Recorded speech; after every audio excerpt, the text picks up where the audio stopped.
Halo gengs, selamat datang di Zona Donghua Channel. Kali ini Mimin akan membahas spoiler Soulland 2. Buat kalian yang baru join, jangan lupa like, comment, dan subscribe, dan nyalakan notifikasinya agar kalian selalu update konten-konten terbaru dari Mimin tentunya. Oke, nggak usah lama-lama, langsung aja kita ke spoilernya. Let's go! Huo Yuhao mencubit ujung tombak naga emas sambil merenungkan hal ini. Sebelum dia menekannya ke pegangan pedang penjaga kehidupan. Pedang penjaga kehidupan bersinar dengan cahaya hijau redup. Sementara tombak naga emas memancarkan riak cahaya keemasan redup. Cahaya-cahaya itu saling bertautan dan menyatu.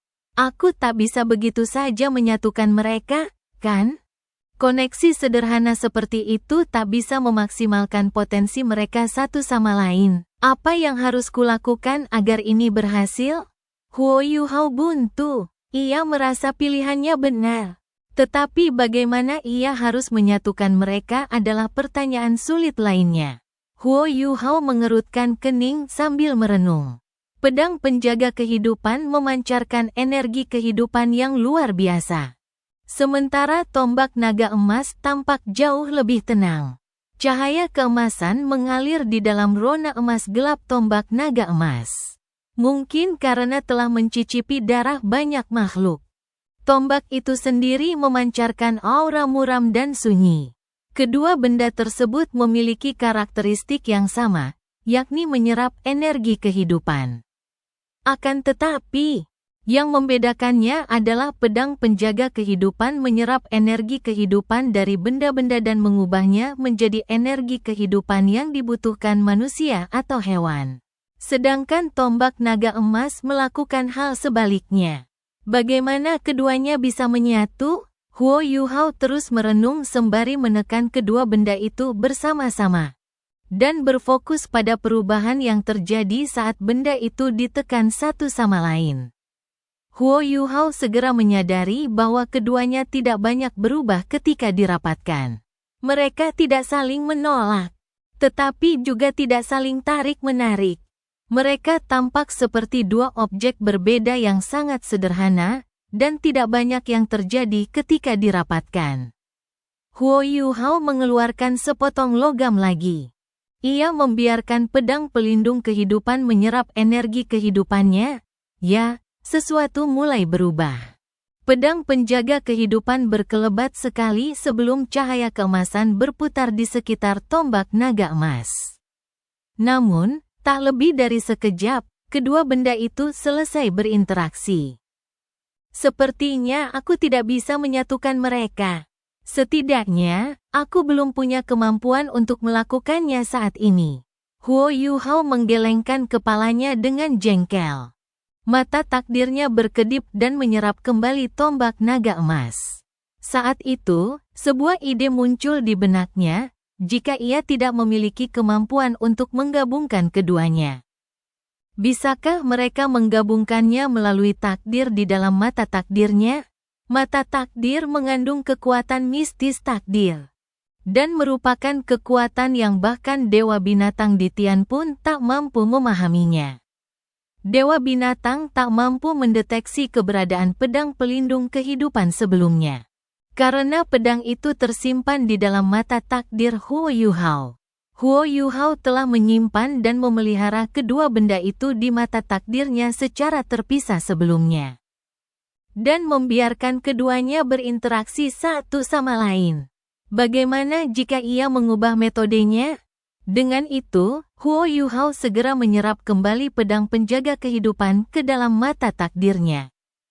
Mengendalikan dan menggesernya sehingga ditempatkan di tempat yang sama dengan tombak naga emas. Dia tidak merasakan sesuatu yang istimewa. Mereka berdua berada di bawah pengaruh kekuatan takdir. Tetapi mereka hanya duduk di sana dengan tenang, tidak berbeda dengan penampilan mereka di luar. Huo Yuhao tidak khawatir, karena ia tahu hal baik hanya datang kepada mereka yang menunggu.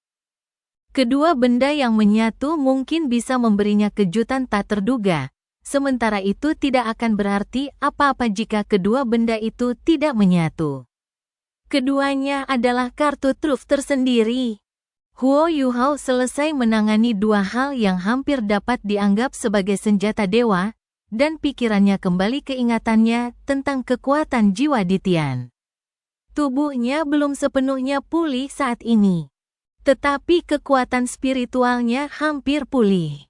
Kekuatan jiwanya juga sedang berkembang pesat. Huo Yuhao tidak berani bereksperimen di dalam tubuhnya, karena ia akan berada dalam masalah besar jika terjadi kesalahan. Namun, semuanya berbeda di luar tubuhnya. Meskipun Huo Yuhao tahu bahwa ia harus menunggu sampai tubuhnya pulih sepenuhnya sebelum mencoba eksperimen ini, ia tidak dapat menahan godaan saat ini. Hasratnya akan kekuatan dan tenaga semakin kuat setelah berhadapan dengan Ye Sisui, dan memahami rahasia kekuatan jiwa Ditian pasti akan sangat membantu peningkatan kultivasinya.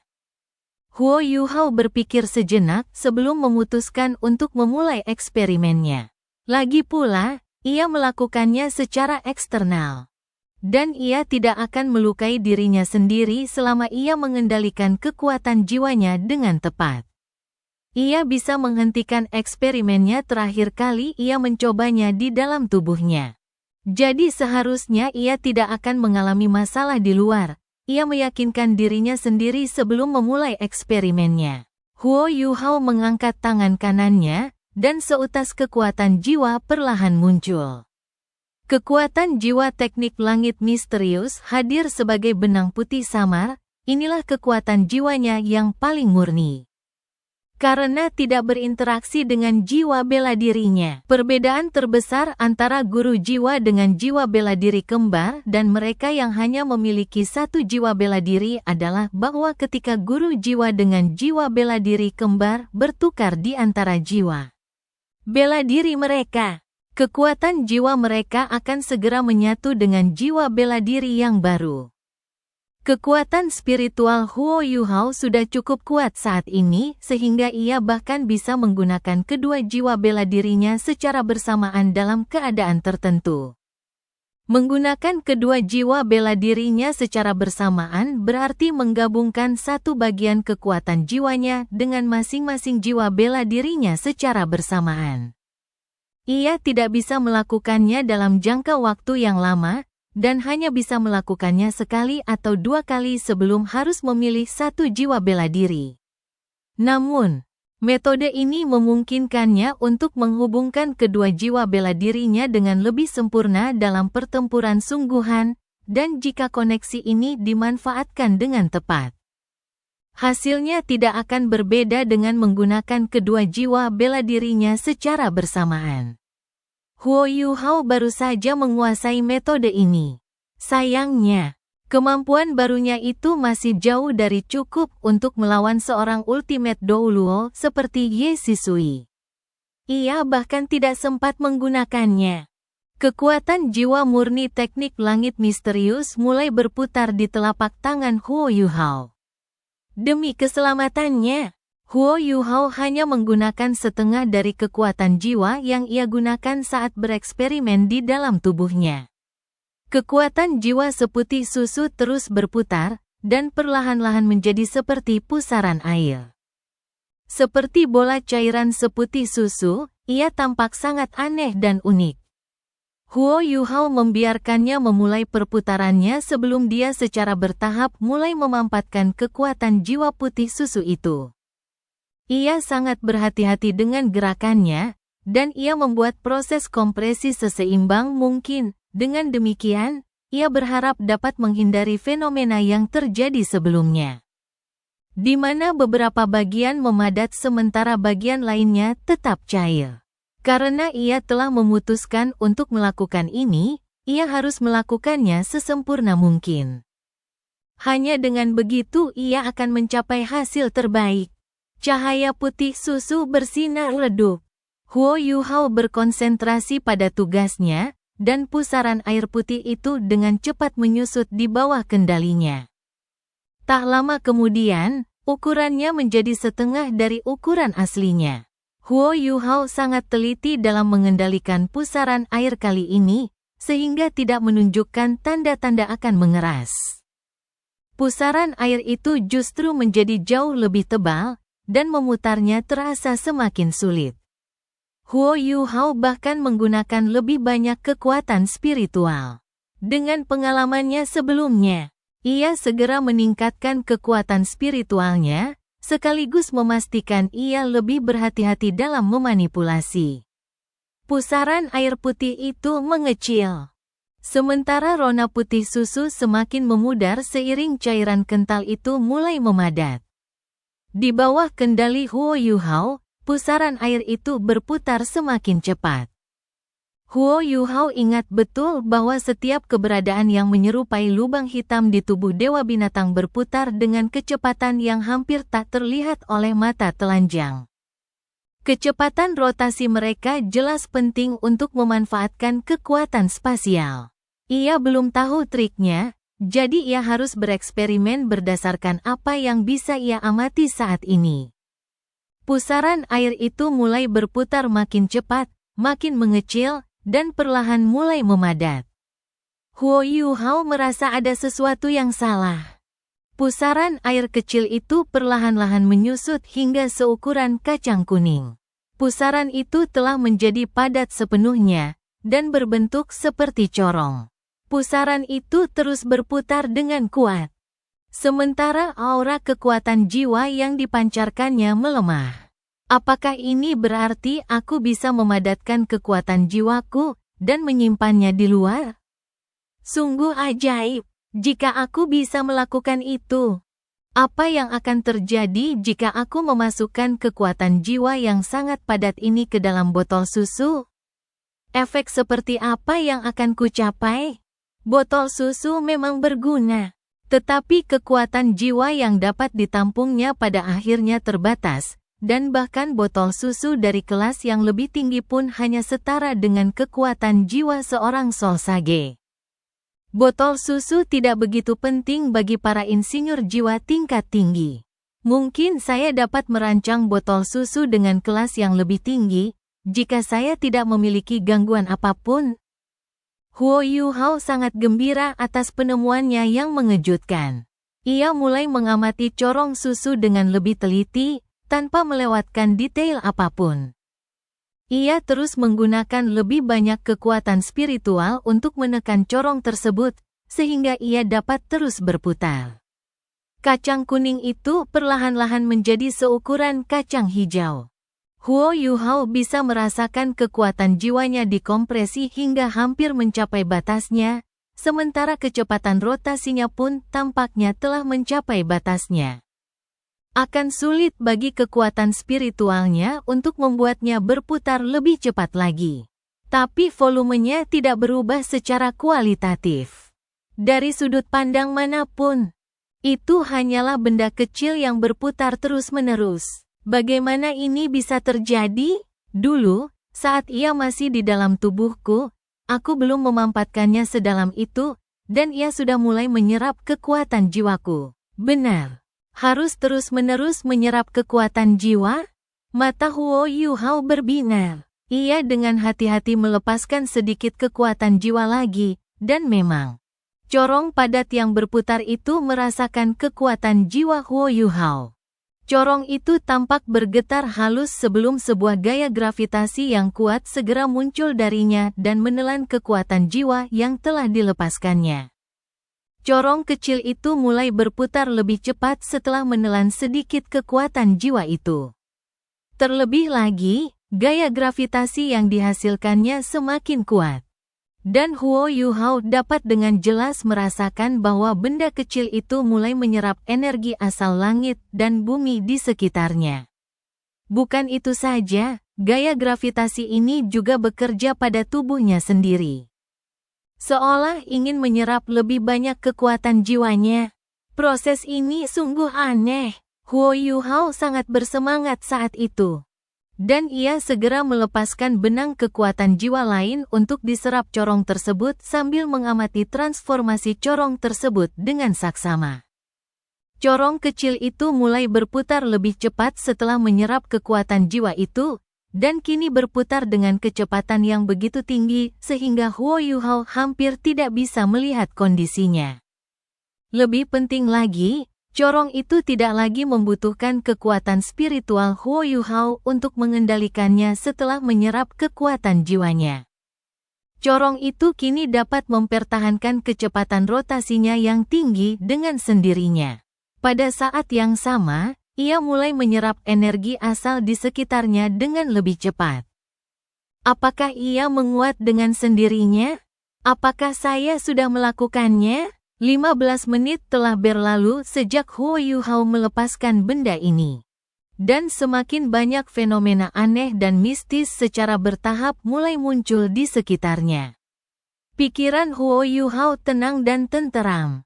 Ia tidak terus-menerus melepaskan kekuatan jiwa ke dalam corong dalam keadaan seperti itu. Sebaliknya, ia fokus mengamati dengan saksama bagaimana corong tersebut bertransformasi setelah menyerap lebih banyak energi asal langit dan bumi. Volume corong itu meningkat setelah menyerap kekuatan jiwanya 2 kali. Masanya meningkat menjadi seukuran kacang kuning setelah kedua kejadian itu.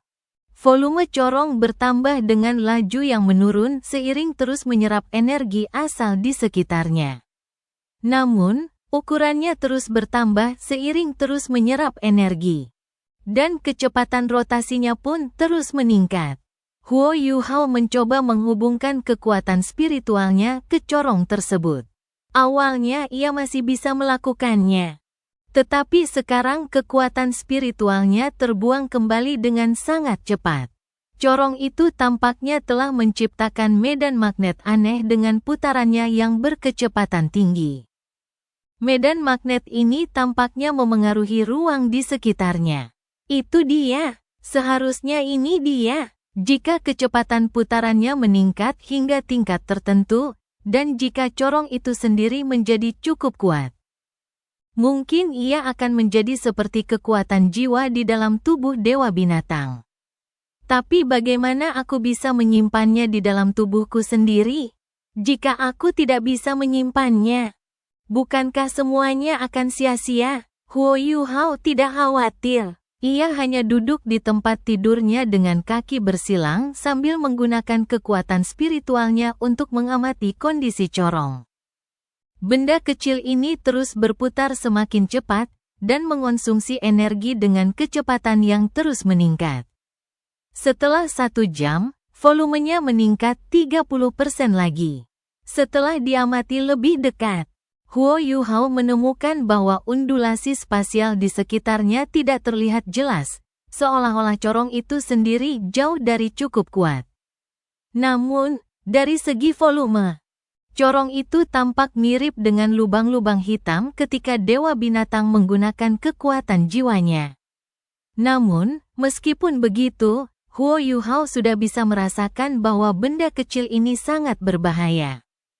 Seperti gudang penuh bubuk mesiu yang bisa menyala kapan saja, dan jika ada yang bertabrakan dengannya. Kekuatan jiwa yang berputar dengan kecepatan tinggi bisa menjadi tidak stabil dan pasti akan meledak. Sayangnya, ia berada di dalam kamp militer. Jadi ia tidak bisa menguji seperti apa bentuknya setelah meledak. Ia harus mencari tempat lain untuk itu. Huo Yuhao menyalurkan kekuatan spiritualnya dengan pikiran itu dan menyelimuti corong ini dari luar saat ia mulai mencoba mengurangi kecepatannya secara bertahap. Keadaan ini berbeda dengan saat kekuatan jiwa berada di dalam tubuhnya. Kali ini, mungkin karena corong itu berputar terlalu cepat, ia mengalami masalah kecil saat mencoba mengendalikannya. Kekuatan spiritual Huo Yuhao baru saja mulai berinteraksi dengannya ketika corong itu langsung menunjukkan tanda-tanda ketidakstabilan, seolah-olah akan meledak. Huo Yuhao buru-buru mengurangi tekanan yang ia berikan dengan kekuatan spiritualnya, dan corong kecil itu pun kembali stabil. Namun, itu tidak cukup untuk membuat Huo Yuhao bingung. Pertama, ia menggunakan penghalang spiritual untuk memutus koneksi corong ke dunia luar, sehingga corong itu tidak bisa lagi menyerap energi asal di sekitarnya untuk memperkuat dirinya. Lalu perlahan-lahan mengurangi kecepatan rotasinya agar perlahan-lahan melambat dalam keadaan stabil.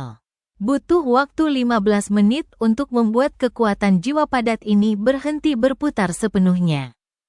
Corong itu akhirnya kembali ke bentuk kerucut di tangannya, sementara kekuatan jiwa yang terkompresi mulai menghilang dengan cepat setelah berhenti berputar. Sebelum Huo Yuhao menyerapnya kembali ke dalam tubuhnya. Proses ini berlangsung sekitar 2 jam. Setelah pemeriksaan lebih dekat, Huo Yuhao masih belum menemukan triknya. Tetapi setidaknya ia telah berhasil menyelesaikan eksperimennya. Mungkin eksperimen pengantar ini akan memberi saya lebih banyak kejutan tak terduga. Yang saya butuhkan sekarang adalah melakukan lebih banyak pengamatan. Saya harus keluar. Huo Yuhao keluar dari tendanya, lalu melirik ke suatu tempat tak jauh darinya, tenda milik Tang Wutong. Ia perlahan mengaktifkan jiwa bela dirinya dan menggunakan imitasi. Lorong-lorongnya masih terasa sedikit menyakitkan, tetapi tidak masalah jika ia tidak menyalurkan banyak kekuatan jiwa. Ia tidak ingin melepaskan kesempatan fantastis ini, seringkali, inspirasi datang begitu saja, dan ia mungkin tidak akan pernah menemukan inspirasi yang sama lagi jika ia melewatkannya. Karena itu, Huo Yuhao tidak ragu-ragu terlalu lama. Ia segera bersembunyi melalui imitasi dan menyelinap keluar dari kamp. Perkemahan Kekaisaran Bintang Luo tidak memiliki banyak alat jiwa pengintai. Dengan kemampuan dan niatnya, ia berhasil keluar dengan cepat. Huo Yuhao melaju kencang setelah meninggalkan kamp tentara. Meskipun ia menggunakan kurang dari 30% kekuatan jiwanya saat ia berpacu menuju kejauhan. Kondisi fisiknya sedikit lebih baik dari yang dibayangkannya. Beban yang ditanggungnya tidak terlalu berat selama ia menekan kekuatan jiwanya hingga batas tertentu, sebuah hasil yang menguntungkan baginya. Ia berjalan lebih dari 10 km dari perkemahan sebelum akhirnya melambat. Ia menemukan sebuah bukit kecil dan pergi ke baliknya.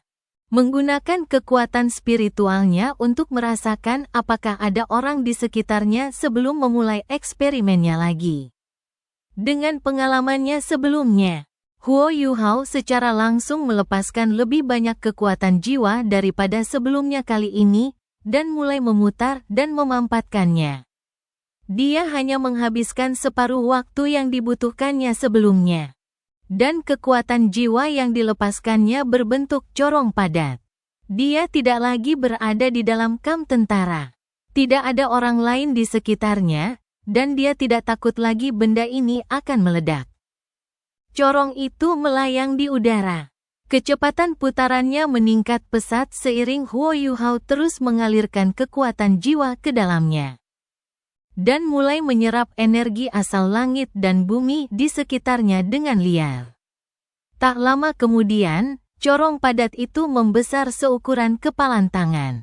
Kilatan petir putih samar-samar terlihat di sekitarnya. Dan ruang di sekitarnya pun mulai terdistorsi. Huo Yuhao terus mengamati dengan saksama sambil mengurangi jumlah kekuatan jiwa yang dilepaskannya. Corong padat seukuran kepalan tangan ini memiliki gaya gravitasi yang jauh lebih kuat daripada yang pertama, dan bahkan jika ia mengurangi jumlah kekuatan jiwa yang dilepaskannya, benda ini tetap akan menyerapnya secara otomatis. Huo Yuhao dapat dengan jelas merasakan bahwa kekuatan jiwanya mengalir keluar dari pori-porinya dan menyatu dengan corong tersebut. Dan seluruh energi asal dalam radius 1000 meter persegi di sekitarnya dikumpulkan dengan kecepatan kilat. Volume dan kecepatan putaran corong juga terus meningkat. Hukum macam apa yang dianut ini? Huo Yuhao tidak yakin, tetapi ia mengerti bahwa semakin banyak kekuatan jiwa yang terkandung dalam corong ini, semakin dekat ia dengan karakteristik khusus kekuatan jiwa dewa binatang. Tentu saja, ini hanyalah salah satu lubang hitam di dalam kekuatan jiwa internal di Tian. Huo Yuhao berhenti melepaskan kekuatan jiwanya dan perlahan mundur menjauh dari corong itu. Yang mengejutkannya, Ia segera menyadari bahwa sepertinya ada semacam tarikan tak dikenal yang berasal dari tubuhnya, karena corong itu benar-benar bergerak bersamanya. Tarikan itu mengejarnya. Apa kau bercanda? Huo Yuhao tidak yakin bisa menghentikannya, karena sudah begitu besar. Ia tercengang, dan tak peduli dengan kenyataan bahwa lorong-lorongnya belum pulih sepenuhnya. Cahaya menyambar sekujur tubuhnya saat ia menggunakan teleportasi instan pada jangkauan maksimumnya. Huo Yuhao menghilang 100 meter jauhnya dalam sekejap. Cerobong itu bergetar pelan. Dan sepertinya kehilangan targetnya. Cerobong itu berhenti mengejarnya.